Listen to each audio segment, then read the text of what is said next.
Hey, what's going on, guys? My name is Jake from today'siphone.com, and here's your TIP Daily for November 7th, 2012. Okay, so let's start off with a little jailbreak news. Now, many of you out there love Siri, but a lot of you guys out there, especially you hackers and stuff, like to play around with iOS, and Siri is definitely one of the things that is most fun to play around with.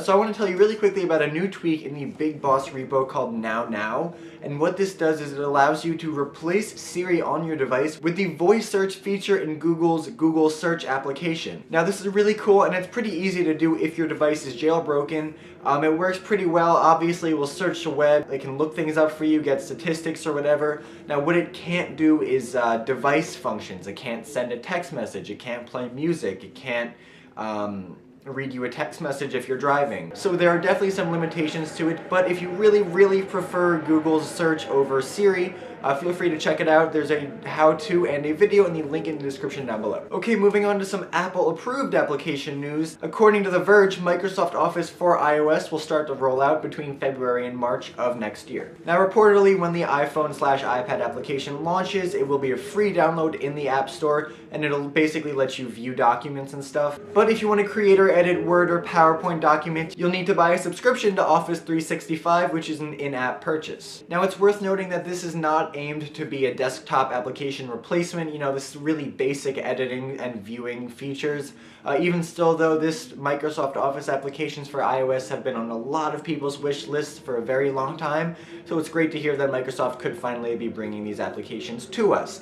Another thing of note is that it's not iOS specific. Microsoft also plans to bring these basic Office applications to Android and Windows Phone. Okay, now we've been talking a lot about the iPad mini, and it's been overwhelmingly positive. The one really big thing stopping a lot of people from getting it, and the one big glaring issue, or not even issue, just disappointment in the reviews that I've read and seen, is that this device does not have a Retina display. You know, if this iPad mini was this thin and this small and had a Retina display, it would basically be unbeatable.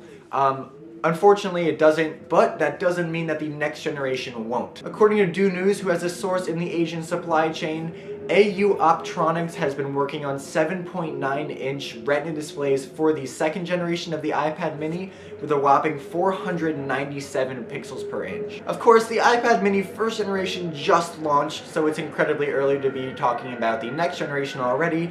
But, you know, it's out there, and hopefully, fingers crossed, that even if this rumor is bogus, Apple is working on Retina displays for the next generation, or possibly a few years down the road, of the iPad mini. Okay, well, that's all the big news for today, guys. Thank you very much for watching. I'm really sorry if you heard this incredible wind that's blowing outside my window during the video. It's a snowstorm in New York, which is very weird considering it's November 7th.